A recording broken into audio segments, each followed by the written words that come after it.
A McLaren começou o GP da Itália com seus dois pilotos na frente, perdeu o GP da Itália para o Charles Leclerc e o seu piloto, que está mais próximo do líder do campeonato, do Max Verstappen, foi quem chegou atrás.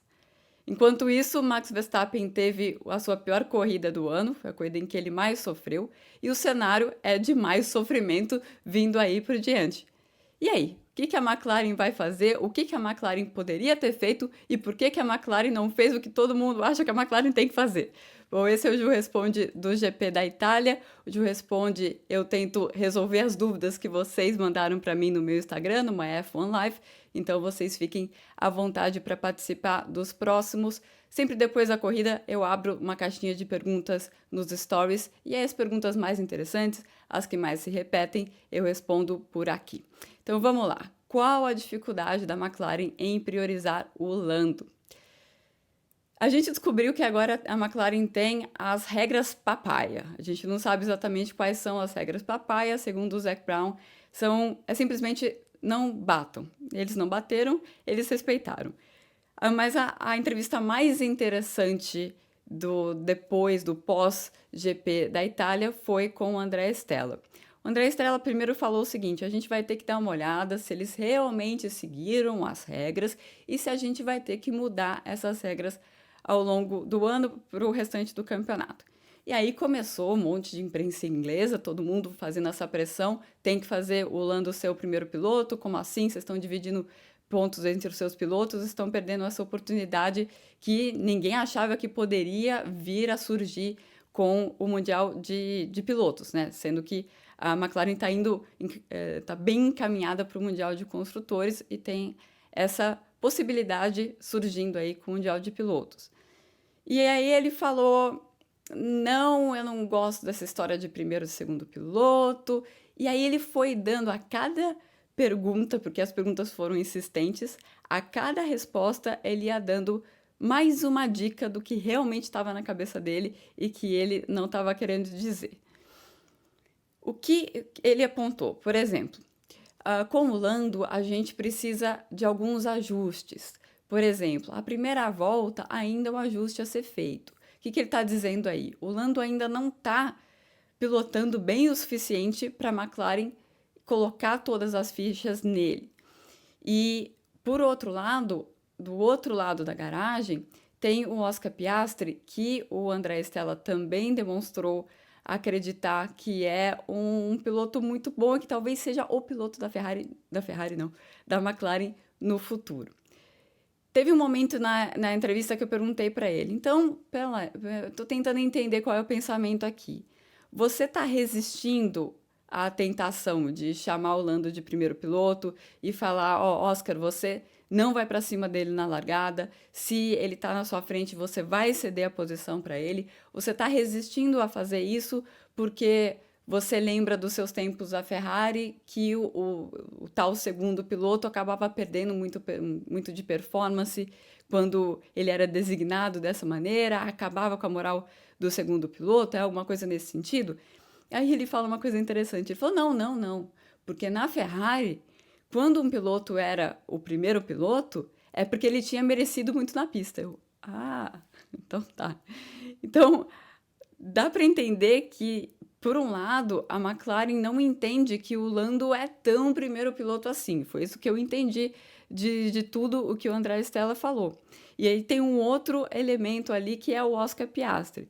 Já no finalzinho da entrevista, já tinha acabado a entrevista, na verdade, e aí ele aceitou dar mais uma resposta. Só tinham 5 jornalistas nesse momento. E aí era mais uma pergunta sobre Lando, primeiro piloto e tudo mais. Era um jornalista britânico perguntando. E aí ele falou o seguinte, falou, o Oscar, a gente tem que lembrar que ele tá só na sua segunda temporada, tá no meio da sua segunda temporada como piloto da Fórmula 1 titular. Ele é um excelente piloto. O Piastri, campeão da Fórmula 3 logo de cara, campeão da Fórmula 2 logo de cara. Ele é um excelente piloto. E a gente tem que entender que ele sabe que ele é um excelente piloto, e pelo que eu estou entendendo, a McLaren também sabe que ele é um excelente piloto, ainda em desenvolvimento, ainda não está no nível do Lando hoje, mas tem grandes chances de chegar rapidamente no nível do Lando. Foi isso que eu entendi de toda a entrevista do André Stella.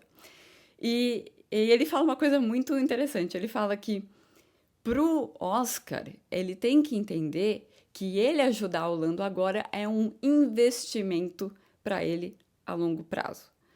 No sentido de, eu vou fazer o jogo da equipe agora, sabendo que quando eu estiver pronto para liderar essa equipe vai estar atrás de mim. Então, são esses egos e são essas nuances que o André Stella está tentando administrar ao mesmo tempo que ele está tentando ganhar um Mundial de Construtores com a McLaren depois de tanto tempo e tentando essa missão que parecia uma missão impossível até pouco tempo, mas tentando ir atrás desse Mundial de Pilotos. E uma situação, uma circunstância em que o Norris não está pegando esse negócio de primeiro piloto pelo pescoço e falando, não, esse campeonato é meu. Em que ele ainda tem algumas inconsistências. Então, é isso que eu vi, que eu senti de tudo que o André Stella falou depois da corrida, mas ele falou claramente que eles vão rever agora, porque a Red Bull realmente está com problemas sérios. Eu vou falar sobre isso mais adiante. Mas vamos falar sobre o vencedor desse GP da Itália, o Charles Leclerc. A evolução da Ferrari é real ou é a pista junto com a estratégia que mascararam o rendimento? Tem algumas coisas aí. Então, se a gente comparar com a semana passada no GP de Zandvoort, Zandvoort era o inferno para a Ferrari, né? O pesadelo para a Ferrari. A Ferrari, o campeonato da Ferrari tem o antes e depois do GP de Barcelona, né? O GP da Espanha, que é lá em junho. Eles colocam uma atualização no carro e esse assoalho começa a fazer com que o carro volte a saltar bastante, principalmente nas curvas de alta velocidade, como a gente tem em Zandvoort. E aí, para resolver isso, no acerto, eles têm que subir um pouco o carro, enfim, aquela história que a gente já ouviu nos últimos 2 anos. E aí, pro GP da Itália, eles chegam com um novo assoalho. Dá para sentir já, ó, é um novo assoalho, resolveu o problema da Ferrari? Não, porque não tem nem muita curva em Monza, né? Em Monza não dá para sentir muito. Mas eles acham que já foi um passo adiante e que já pôde fazer um pouquinho de diferença na classificação, porque a classificação foi muito apertada e o carro estava se comportando bem. Já ia se comportar bem com o outro assoalho? Isso eles não sabem e tem a ver com a pista. Então aí entra o fator pista. Eles têm a atualização, pode ser que tenha ajudado um pouco, mas também é uma pista que já esconderia os problemas que a Ferrari estava tendo e faria aflorar as qualidades do carro da Ferrari. Estabilidade na freada, tração, a parte mais mecânica do carro da Ferrari, que eles já tinham mostrado em Mônaco também. E eles também estavam com uma asa menor do que os outros, então eles foram mais no caminho mesmo de tirar todo o arrasto, enquanto outras equipes ficaram meio do caminho, porque é isso que tem acontecido por causa de teto orçamentário e tudo mais, não fazer coisas tão específicas para a pista de Monza, porque ela é extremamente específica. Então tem esse lado.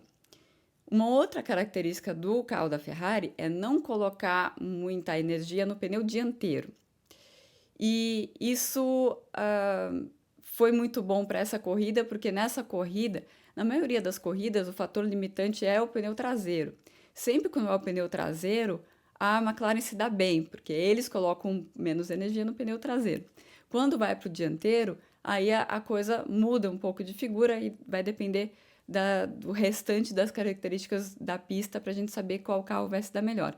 Mas nessa pista de Monza, a Ferrari se deu melhor justamente na corrida, né? Na corrida que eles tinham um problema muito grande nesse ano, que a pista foi reasfaltada, essa nova superfície ela é mais escura e ela estava dando mais aderência, com mais aderência estava vindo um desgaste maior de pneus também.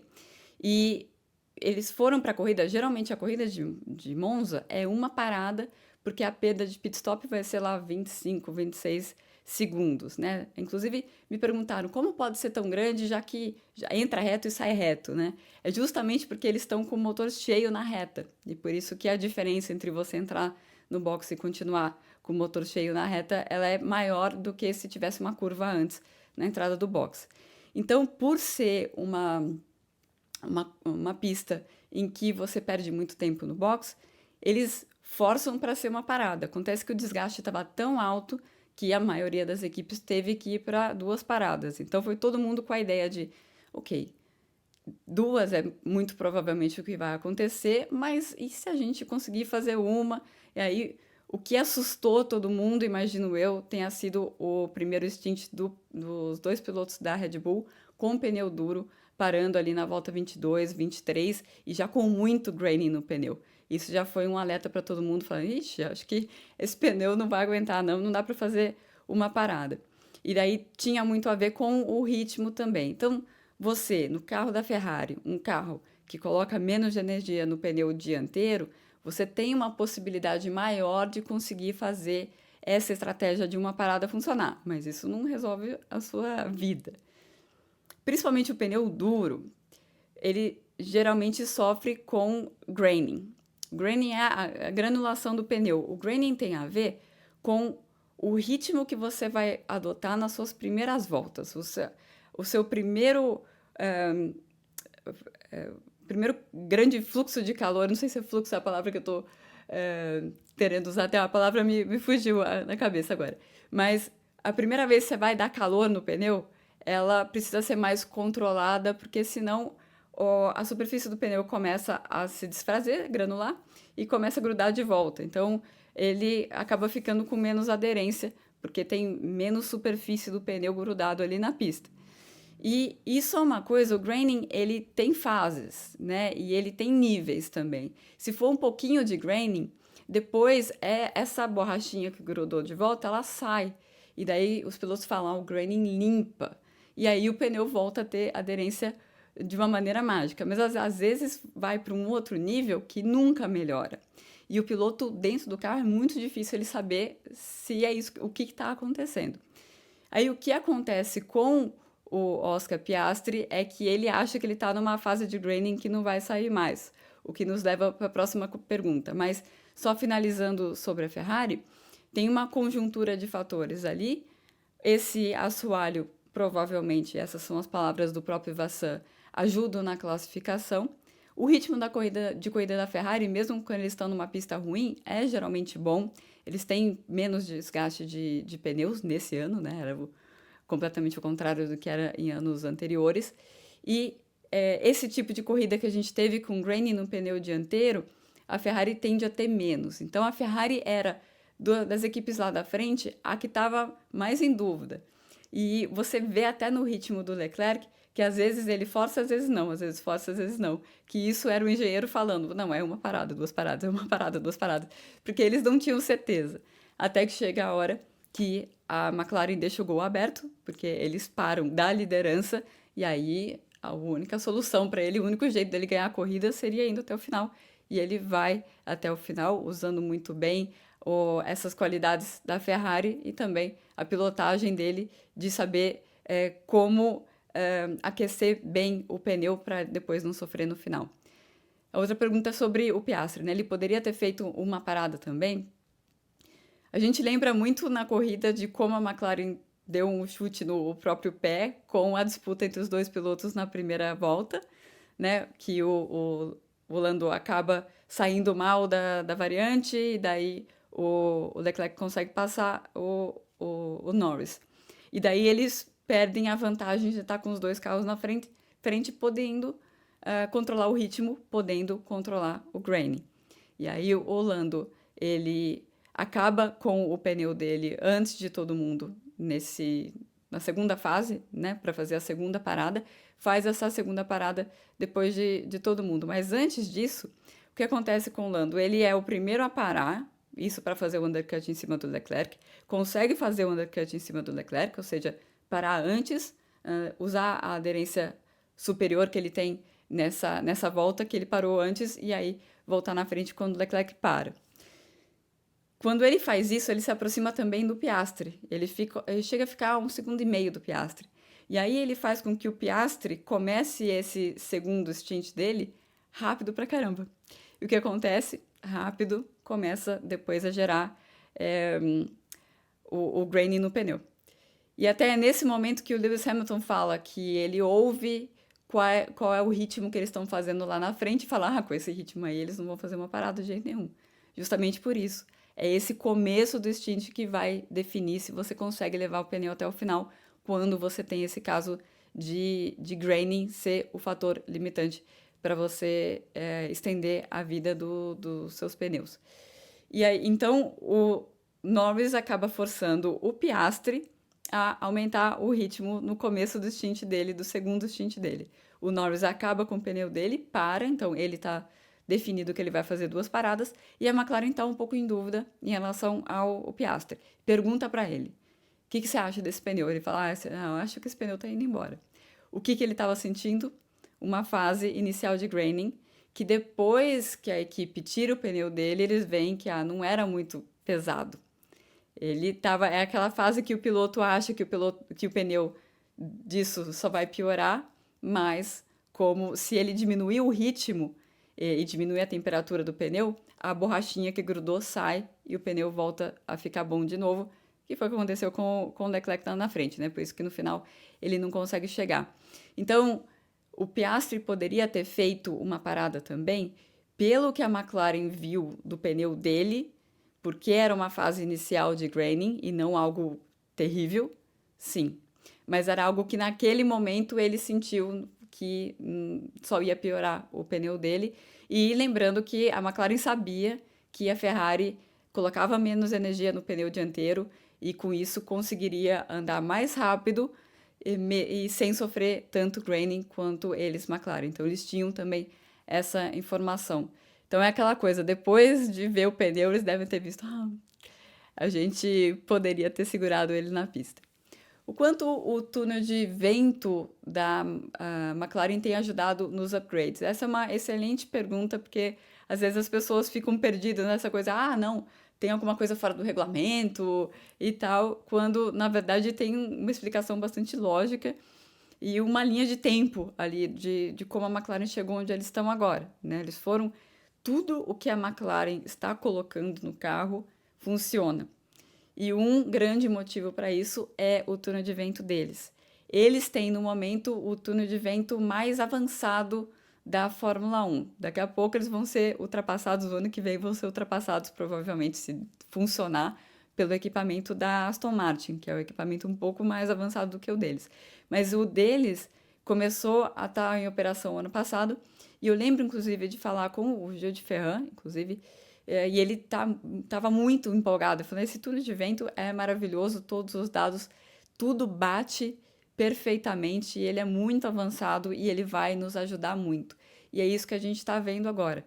Por isso, eles, não só por isso, né? As peças são bem desenvolvidas, eles estão mantendo o carro de um jeito simples, que é uma coisa que eu vou comentar quando eu vou falar da Red Bull. Então, eles estão fazendo várias coisas do jeito certinho e também tem ferramentas que foram atualizadas mais recentemente do que outras equipes, e isso ajuda a McLaren também.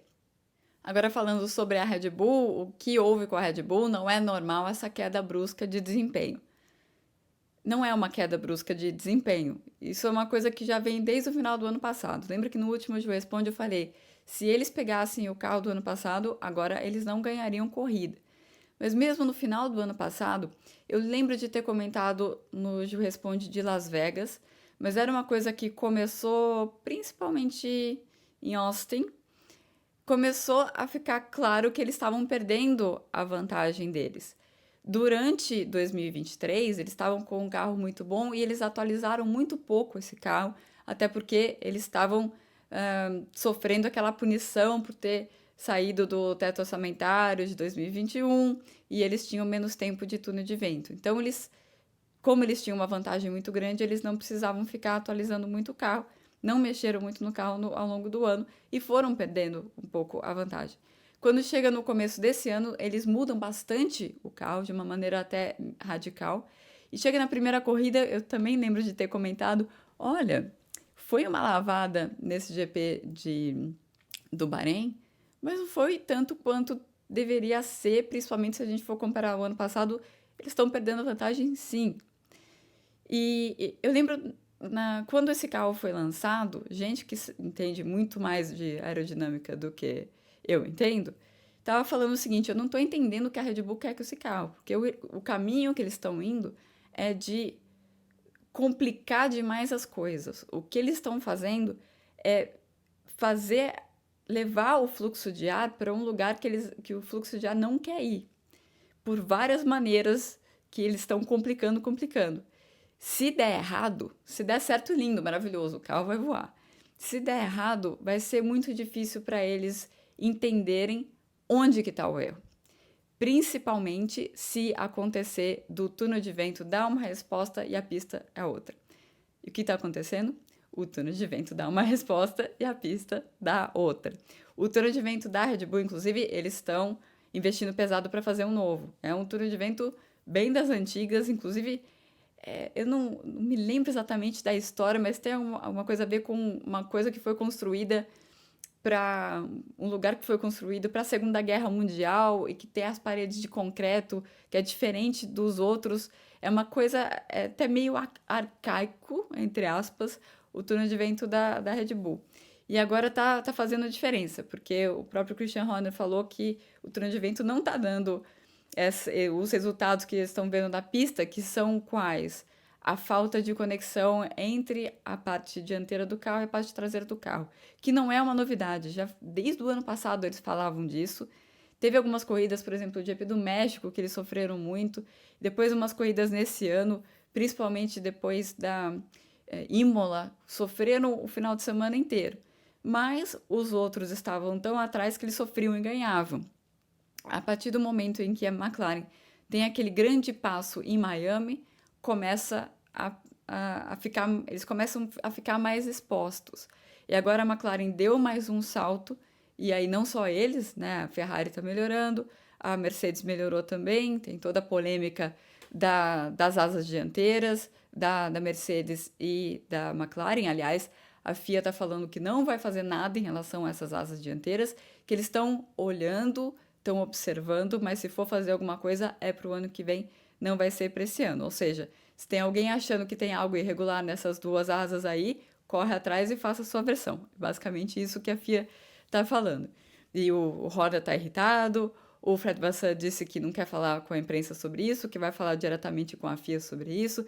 Enfim, está rolando essa polêmica aí sobre as asas dianteiras de McLaren e de Mercedes também. Mas voltando à Red Bull, o cenário parece ser esse, né? Eles já estavam perdendo a vantagem deles, as outras equipes estavam melhorando, aí eles escolhem um caminho que é super complicado para o carro, esse caminho começa a dar resultados que são estranhos e que são diferentes do que está sendo visto no túnel de vento. O túnel de vento deles não é uma ferramenta tão confiável como é o túnel de vento da McLaren, por exemplo, e o que o Horner estava dizendo é que o que eles têm que fazer não é abraçar o cruzado e falar, então nosso túnel de vento não funciona direito e tal. Não, tem que usar o CFD, os computadores, todas as outras ferramentas para tentar entender o que está acontecendo com esse fluxo de ar que não está funcionando do jeito que ele é desenhado para fazer. Então, essa é a situação da Red Bull.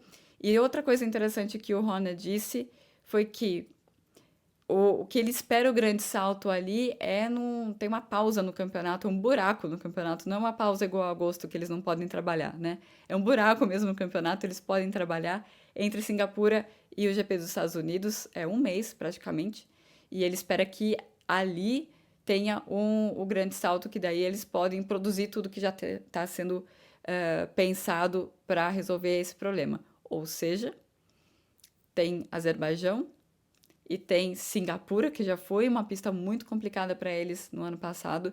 Duas oportunidades de ouro para a McLaren e para o Lando capitalizarem em cima dessa fase bastante ruim da Red Bull.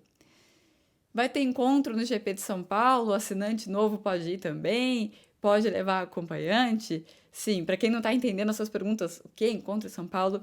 É o encontro dos assinantes do meu projeto no Catarse, que chama também no Paddock da Fórmula 1 com a Ju. Nesse projeto, eu produzo conteúdo exclusivamente para os assinantes, então tem uma newsletter toda semana, tem um podcast mensal, e eu já tive alguns convidados ilustres, como o próprio André Stella, os pilotos da Ferrari.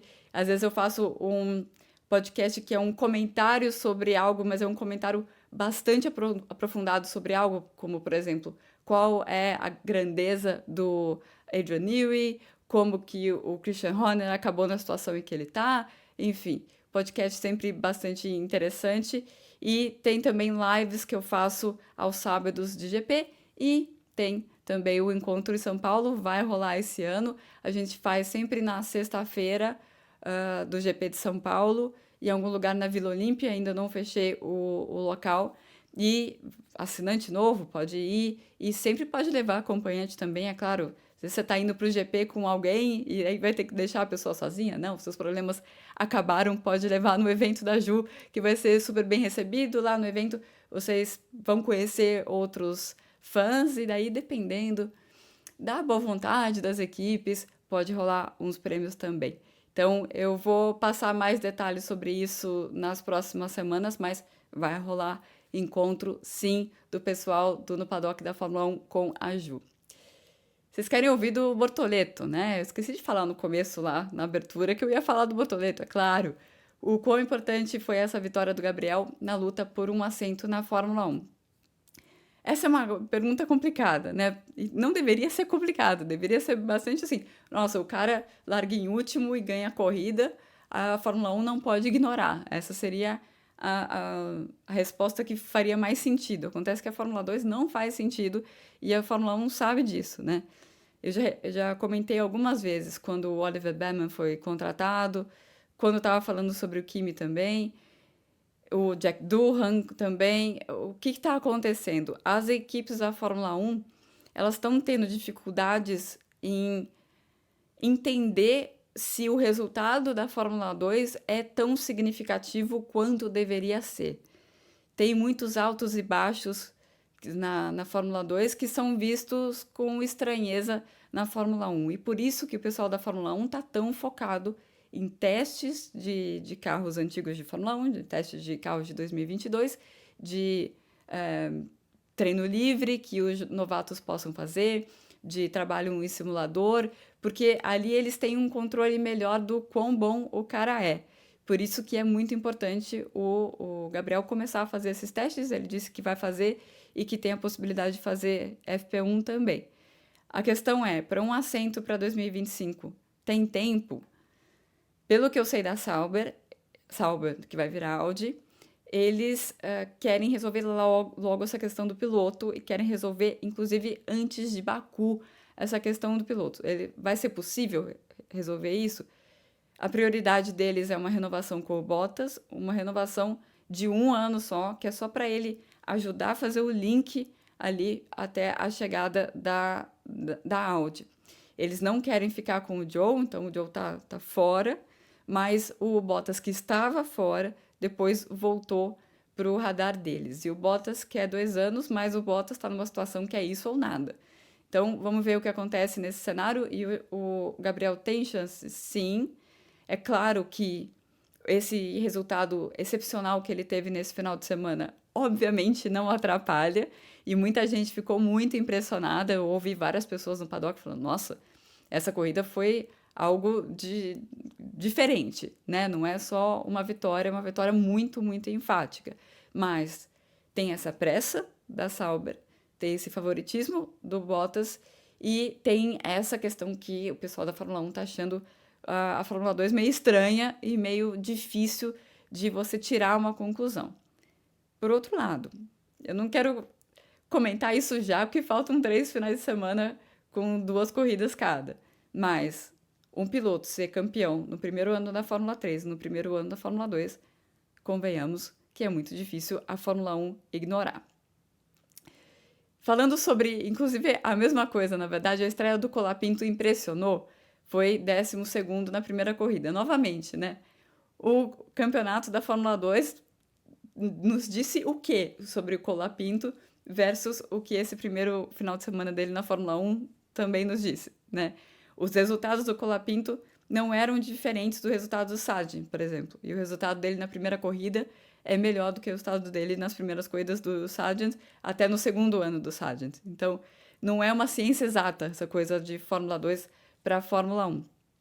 Esse final de semana do Colapinto, bom, ele primeiro entrou nessa vaga, tem pressão de patrocinador, tem dinheiro e tal, como sempre, né? É um pacote, né, gente? Não vamos achar que um piloto chega só porque ele é bom. Chega sempre se ele tiver um pacote que é atraente para a equipe naquele momento.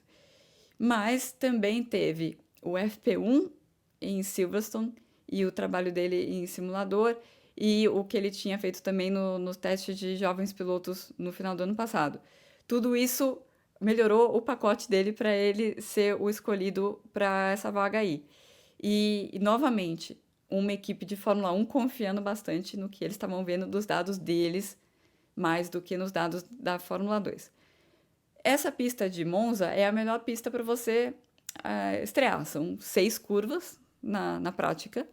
Então, é nas curvas que você tem mais chance de errar e mais chance de perder tempo para o seu companheiro de pista, de equipe. Então, é o circuito mais fácil para você estrear esse circuito de Monza, e a Williams sabe disso, o Colapinto sabe disso.